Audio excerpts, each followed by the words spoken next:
Today on the Hat and Beard Show, we'll be discussing all of the scores from around this past Week 7 in the NFL. We'll then go ahead and look at the Week 7 matchup where the Lions traveled out to Baltimore to square off against the Ravens, led by former league MVP Lamar Jackson. I'm sure you already know how that game went, but I need to give my opinion on the situation. And finally, with the trade deadline looming now 1 week away, I want to give my input on a couple of potential moves the Lions could make to shore up our roster to help make a big postseason push this year. This is the Hat and Beard Show. Okay, let's go.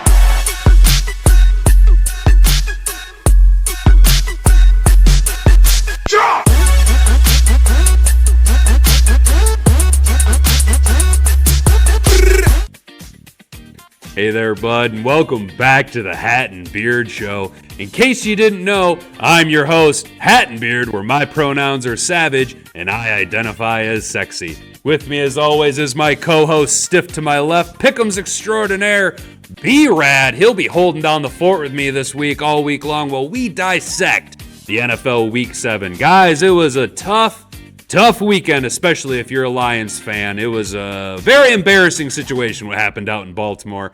We're going to dive into that a little bit. I am having a tough go of it, you guys. I hang all of my emotional stability on the performance of the Detroit Lions, and outside of this week, it's been pretty high sailing all season long, but man, oh man, we're having a tough go of it this week. I'm here, you're here, we're all here to support one another, and guys, I got good news for you. This is probably just a one-off. If there's a coaching staff in the league who can regroup and build from this situation, it's Motor City Dan Campbell and the boys. But, you guys, listen, we need to get into some stats and scores from around the league here. Before we do that, do me a rock-solid favor. Guy, we are inching ever so close to 500 subscribers, and I couldn't thank you enough. That is so friggin' awesome. Every single one of you that turn out to my videos and have subscribed to the channel, I could not thank you enough.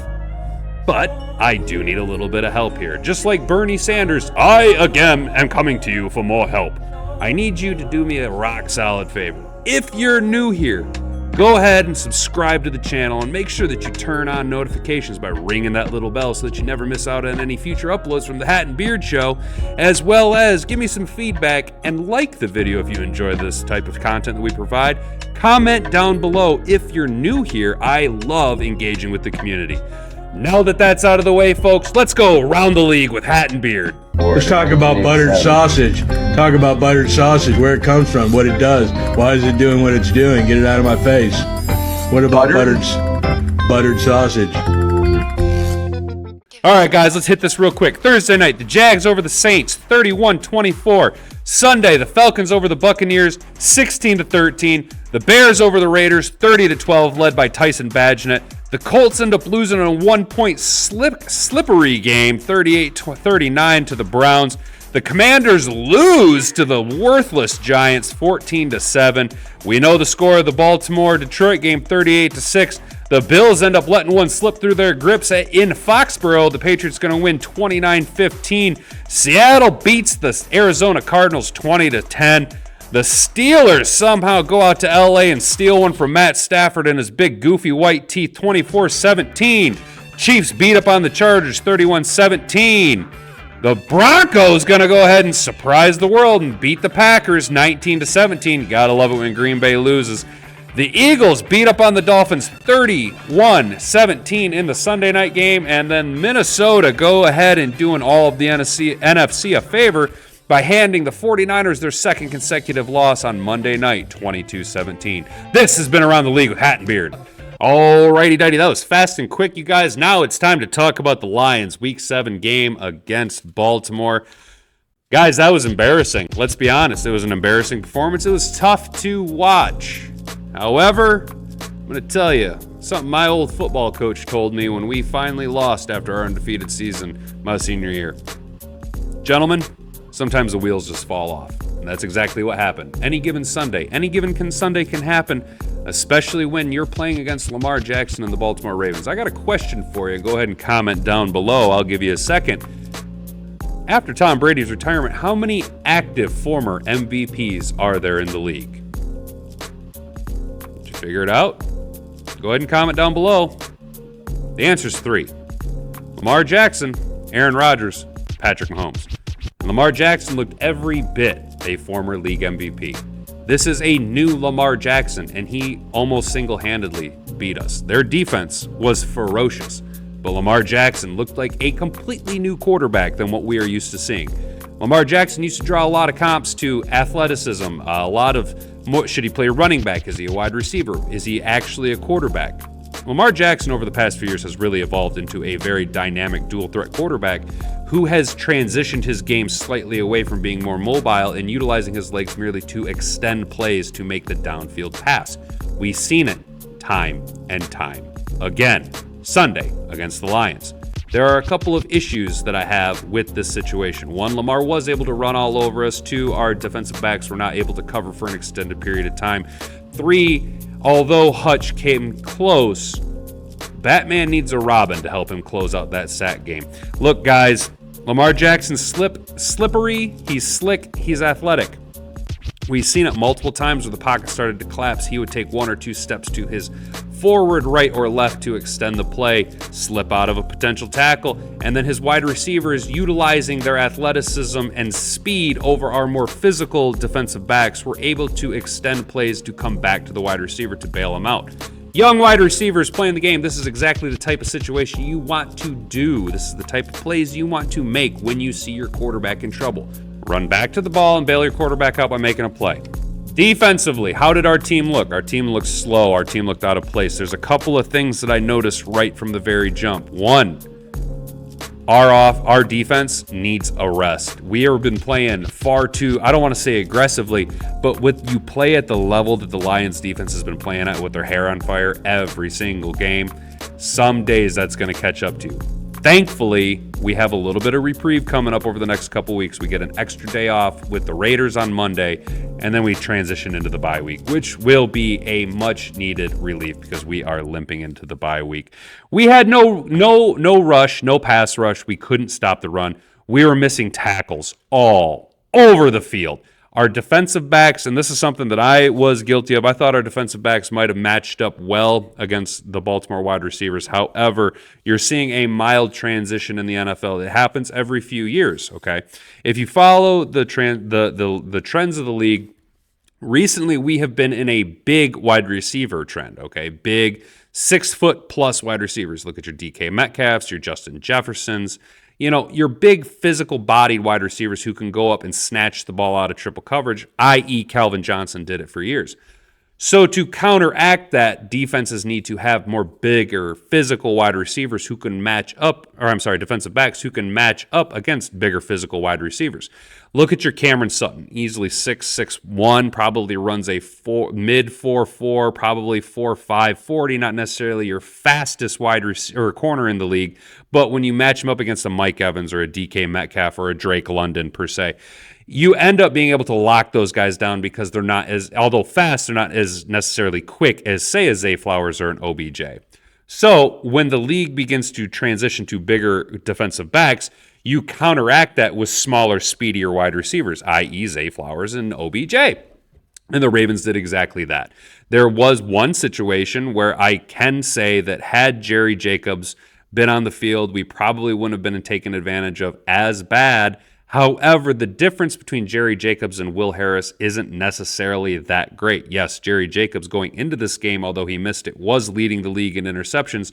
Will Harris has been playing out of his mind in reprieve of Brian Branch in the nickel's position, but when you put Will Harris on the outside, he's not the same cover man. He's a little bit more physical, more of a linebacker style defensive back, more physical, likes to get his nose in on the run game, can't necessarily cover as well. So to help alleviate him and not leave him on an island man-on-man with a wide receiver, someone like Zay Flowers who runs a 4.4 40, you're going to need to do more of a soft zone coverage with safety and linebacker help to fill in those zones. But unfortunately, when you play a former league MVP who has transcended from being just a mobile quarterback into more of a passing quarterback, and you pair him with a veteran wide receiver like OBJ who can help tool Zay Flowers and give him a lot of pointers, you can see wide receivers taking advantage of lax zone coverage and a quarterback anticipating where his wide receivers are going to go. And when you meet a former league MVP who has transitioned from a scrambling dual threat quarterback into a more traditional pocket passer,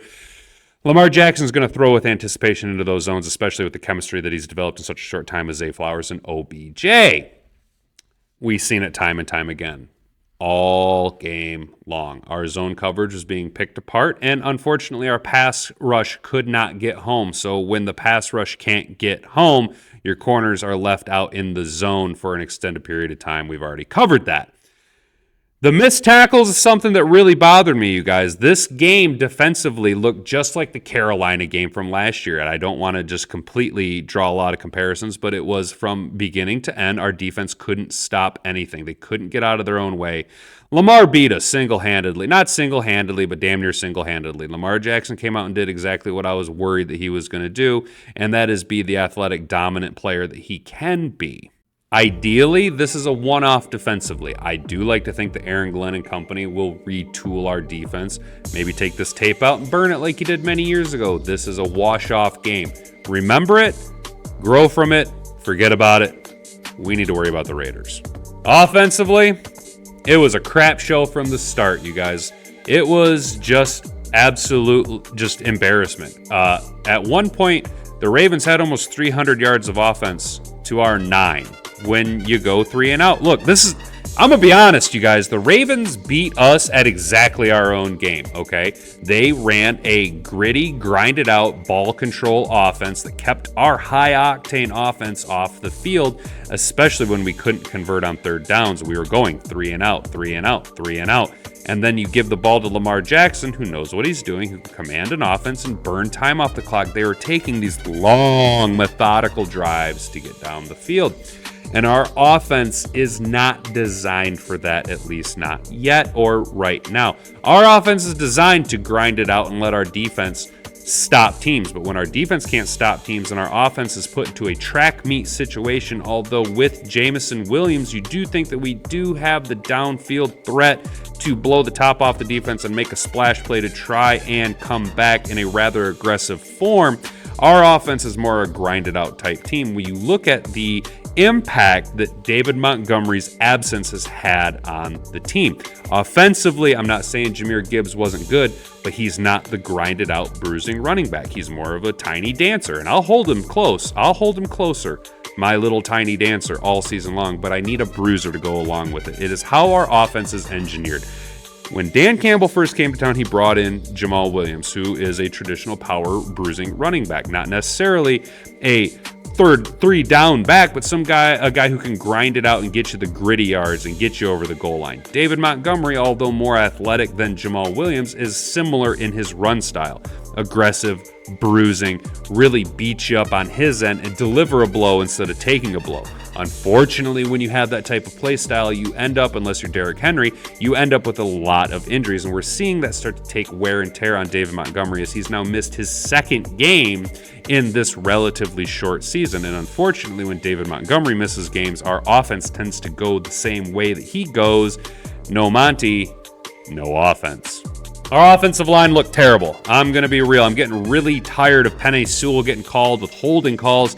His emotions get a little bit of the better of him as the game progresses and things aren't necessarily going as great as they can be.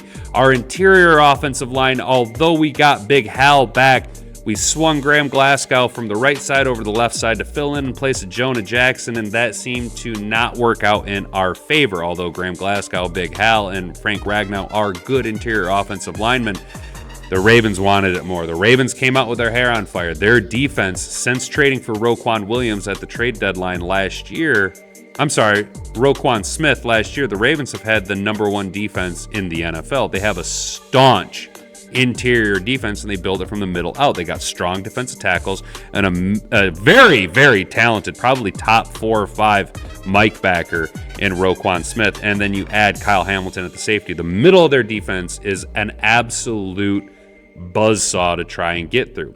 Jahmyr Gibbs is not necessarily the guy who's going to run into the teeth of that defense. And unfortunately, I needed him to put his big boy pants on. So this week, moving forward, if Monty is going to be out for another game, which I wouldn't be surprised that he is, especially with the bye week coming up after the Raiders game, listen, Jahmyr Gibbs, I'm going to need you to go ahead and put your big boy pants on and start playing like Billy Badass instead of Sally Sissy Pants, okay? I need you to buck up, Buttercup, and take it to the Las Vegas Raiders and really assert yourself as a powerhouse workhorse running back in this league. Jared Goff played as best as he could have, considering the amount of pressure that he was under, that our wide receivers were not necessarily playing their best game. I mean, Saint did Saint things. Jameson Williams looked out of sync with Jared Goff. There was one shot we took deep where Jameson Williams just cracked. He kept running up the middle of the field, and Jared Goff expected him to be running more of a post-fade route to the left outside numbers, and there's this bad communication. That's something that I've been kind of worried about, was the lack of chemistry between Jared Goff and JMO, although we have seen it at times work to perfection with, the 45-yard touchdown against Tampa Bay. More times than not, we're seeing a breakdown in trust and communication between JMO and Jared Goff. Does that mean JMO is a bust? No, I'm not saying JMO's a bust. Calm your pants! I'm just saying that we need to work on the chemistry between the two of them, because when you look at the chemistry between Josh Reynolds and Jared Goff, St. Brown and Jared Goff, even Sam Laporta and Jared Goff, the chemistry is a lot better with those guys and Jared Goff than it is with Jameson Williams and Jared Goff. That's not a bad thing. That's just something that needs to work on. And once that is established, again, I've been saying it all season long, our offense can continue to ascend once we get healthier. Guys, let's just talk real quick about the reality of the situation. The reality of the situation is we got our ass kicked, okay? I got a clip here. Let's go ahead and take a little look and see what Dan Campbell had to say about Lamar Jackson and the Baltimore Ravens. Those guys, they played well. They kicked our ass, and it's a credit to them. Lamar beat us. He hammered us with his arm. He threw the ball extremely well. He ran when he needed to. He did, though. He did. For a quarterback who is known for not throwing the ball, Lamar was zinging the ball all over the place. He was looking great. He looked outstanding. And we did not handle it well. Our energy was good, which is crazy. You come out of a game like that and you look at the score. Our energy. I disagree. Our energy wasn't so great. We kind of came out flat from the jump. I had a bad feeling. Sunday morning, I woke up, my sciatic nerve went absolutely ballistic. My lower back was killing me. Everything was off. I had to work Sunday. It just didn't feel right. And then when our team came out, our very first series on defense, I disagree, Dan Campbell. The energy was not there. This is not the team that we are used to seeing out on the field. It was good, but our detail and discipline, which has been so good over the last 4 or 5 weeks, was not good enough. Yeah, our detail and discipline were not good enough. That is exactly the situation that we were in. It's the little things. It's the 6 inches in front of your face. 1/2 second too slow, too fast, you don't quite make it. 1/2 step too soon or too quick, you don't quite catch it. The inches we need are everywhere around us. They're in every break of the game, every minute, every second. Okay? We needed to put all of those inches together, and unfortunately, the Baltimore Ravens put all the inches together. Unfortunately, the Baltimore Ravens wanted it more than we did, and this is something that was going to happen when you put a big old target on your back and became the top dog in the NFC, tied with the 49ers, and now Philly stands alone atop the NFC. When you play this aggressive style of smash mouth football and you start to win games and you start to become a media darling, other teams are going to start coming for you. Other teams are going to start giving you your best. We've been saying it all offseason. This isn't the same old Lions, and we're going to not be treated like the same old Lions anymore. So, looking forward, what can we expect? Look, guys, I don't want to touch on the Vegas game until the next upload, but there is something I do want to talk about, and if you made it this far in the video, go ahead and comment down below what you think. We do have the trade deadline barreling down upon us. By the time this video gets uploaded, we'll probably be about exactly 1 week away from the trade deadline. And what do the Lions need to do? Is there any moves that they need to make? I have 3 separate positions that I want to address potentially through the trade deadline or even a free agent acquisition. Number 1, Aiden Hutchinson needs a rush partner to go along with. Last year we had it with James Houston. Well, James Houston broke his leg early on this season, and he's done. Charles Harris is good, but he's not that guy. Romeo Okwara, not that guy. We have a bunch of very talented role players. Aleem McNeil could be that guy to get some interior push and collapse the pocket, but he's kind of hot and cold. You'll get 3 games out of him and 1 dud, right? So we need another big-time rush player. And I don't mean an NFL all-star, but another guy who can generate pressure. And there's one team that has 3 potential players that the Lions could take a little sniff at if Brad Holmes is willing to give up draft capital. And I want to talk about the Washington Commanders, okay? There are 3 players that you all know who I'm going to say. Number 1, first and foremost, Chase Young, right? The Commies didn't pick up his 5th-year option. He's going to become a free agent. I don't care if he's a 1-year rental player. Bring him in and potentially open up the table for him to want to re-sign with the Lions. Montez Sweat, another defensive player from Washington who is a sack house machine, okay? This guy can generate pressure. He's quietly established himself as one of the upper echelon, not top tier, but upper echelon pass rushers in the NFL with his time that he spent in Washington. And finally, Jonathan Allen is clearly a top-tier talent who can add just that push up the middle that we need, that big body defender who can eat up blocks along with Aleem McNeil, another guy that you have to accommodate for when scheming your offensive game plan.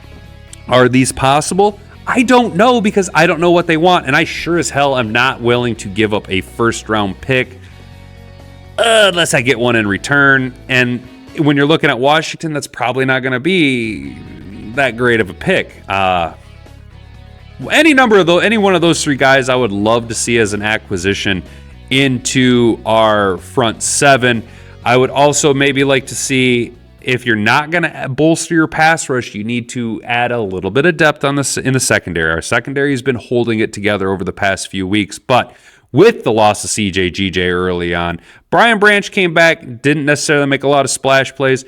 Jerry Jacobs has been playing great, but he got taken out with a knee injury. He didn't even suit up for the game, so we had to plug in Will Harris. Our secondary isn't necessarily that great, and we got exposed against Baltimore. So maybe we look to bring in, I know it's going to take a lot, and this player I would be willing to give up a first-round pick, but reach out to Denver and see what it's going to take to bring in Patrick Surtain, because that guy could be your new corner for the next 5-6 years, because he's still on a rookie-scale contract. Bring him in. He doesn't have to be your number 1 lockdown corner right out the jump, because Cortland Sutton's here. However, he can learn from wily vet Cameron Sutton, as well as toolage from an injured CJ and take every bit of information that Dre Bly can throw at you, because look what Dre Bly's been able to do with the scrubs that we've essentially had. And I don't mean that as an insult, but let's be real. Jerry Jacobs is probably not going to start on 30 other teams in the NFL. He's kind of just a Lions homegrown hero. We love him for that, and he's playing out of his mind. Unfortunately, he got dinged up. Who knows how long he's going to be out for, but we don't have a lot of depth in the secondary now. Once we get into the meat of the season, once we get through, moving into the actual sway of the schedule. Speaking of schedule, at least our schedule does loosen up a little bit, you guys. Let's talk about that in a second here. I want to finish off these players. The final position I want to talk about is if Monty's going to be gone for an extended period of time, we need a bruiser. We need some guy who can come in and be a hammer. There are 2 running backs. One's active, and you guys know what I'm going to say. You call Tennessee, and you see what it's going to take to bring in King Henry, Derek Yeti to come in and be our bruiser, and then you're really modeling the smash and dash of teams, Titans teams in the past, Lendell White and Chris Johnson, when you got Derek Henry and Jahmyr Gibbs. That would be an absolute rock solid. But I think that's going to be way too much of a superstar trade. Too many moving parts. I don't think Brad Holmes can't negotiate it. I just don't think Brad Holmes is going to want to give up everything the Titans are going to give up for their arguable potential Hall of Fame running back in Derek Yeti, although on the back end of his career could be that boom to our offense that we are missing. If you don't want to go that route, I would take a little sniff at free agent running back Leonard Fournette. I know old Lenny's old Lenny, but old Lenny might still have just enough in the tank to help carry your team over the hill and get you into the playoffs, and maybe even make a playoff push if Monty's out for an extended period of time. Look, if David Montgomery's looking at projected to be out 1 or 2 weeks, why? Why trade away draft capital when Brad Holmes is able to knock it out of the park with damn near every draft pick he's ever had? Go ahead. Keep the rotation that we've got going on with Craig Reynolds, unless he's going to be out for any period of time. I think he looked a little dinged up. Maybe Bam Knight can come back. If not, you got one game. You limp through the Raiders game into the bye week. You lick your wounds, you rest up, because our team's limping into it. The other player that I forgot to mention, speaking of the Raiders, go ahead and I don't know if it's going to happen, but I would love to see Mad Max Crosby be brought in. But I think he's just a little too high profile and a little too expensive for the taste of the Lions brass. So those are some players. Go ahead and comment down below what you think about the potential for the Lions trading before the deadline, who you might like to see, or any free agents that you would like to see to help shore up our team so that we can make that final push into the playoffs. Finally, guys, let's look at our schedule. Let's look at the reality of what the Lions got to deal with. This was a one-off. I'm going to call it a one-off, and we have one of the easiest schedules moving forward in the NFL. Okay, what do I mean by that? Well, we only have one team above 500 that we got to square off against, although Chicago is looking a little scrappy, and with Minnesota beating the San Francisco 49ers tonight, not necessarily looking like such a pushover anymore. The big advantage to this, though, is Jared Goff plays really good indoors. Why do I bring that up? The Lions only play one game outside the rest of the season. One game at Chicago, Week 14. The rest of them are home games or dome games on the road. You cannot ask for an easier slide than that. What an awesome potential we have for making a big push into the playoffs, okay? So this is what you got to do. Beat up on the Raiders at home in a big Monday night game. Beat up on the Raiders at home in a big Monday night game. Beat the fucking brakes off the Raiders in a big Monday night game. Go into the bye week, get healthy, get it right, refocus, recenter this fucking team. Bring any free agents that you need to bring in, any trades that you want to make happen. Build the chemistry in that week. And then buckle up, Buttercup, because it's time to go full speed across the finish line. We have one of the easiest schedules in the NFL moving forward the last half of the season. And we get an awful lot of home games and an awful lot of dome games. So everything's shaping up for a big push for the Lions. I got faith in this team, and you should too. Guys, that's going to do it for me. Don't do anything I wouldn't do. Try to stay out of trouble. Keep your stick on the ice. If she doesn't find you handsome, at least she'll find you handy. And... frick off.